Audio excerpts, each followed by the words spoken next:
Views, আমি আপনাদের মাঝে একটি সুন্দর ভিডিও নিয়ে হাজির হয়েছি।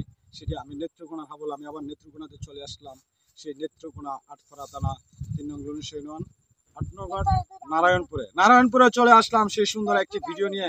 যা আউরের মাঝখানে চলে আসলাম নিয়ামত বৈশাখী যে আনন্দ, সেই আনন্দটাই হচ্ছে মানুষের এই যে নিয়ামত রিজিক, আল্লাহর যে রিজিক ধান, সেই ধান দেন কত সুন্দর হয়েছে। আমি সেই ধান দেখার জন্য গ্রামে চলে আসলাম।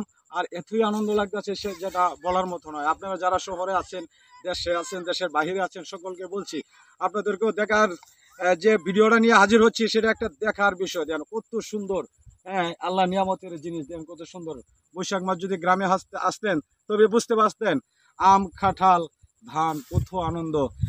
এক সময় আমরা ছোট সময় করতাম, এখন হয়তো শহরে থাকি পারি না, কিন্তু এখন চেষ্টা করি গ্রামে আসা দেখার জন্য। দেন এই যে দেন কত সুন্দর ধান পাইতে হচ্ছে। হ্যাঁ, অনেকে কাটতেছে, কেউ মেশিন দেখাচ্ছে, কেউ হাত দিয়ে কাটতেছে। কি একটা মজা! আমরা শহরের মানুষ, শহরে থাকি, কিন্তু গ্রামের আনন্দটুকু পাই নাই। তো ভিউয়ার্স, আপনারা অবশ্যই কমেন্ট করবেন, ভিডিও যদি ভালো লাগে লাইক দিবেন, শেয়ার দিবেন। আর আমি নেত্রকোনা হাবলের সঙ্গে থাকবেন। অবশ্যই ভালো থাকেন, সুস্থ থাকেন। আসসালামু আলাইকুম ওয়া রাহমাতুল্লাহি ওয়া বারাকাতুহু।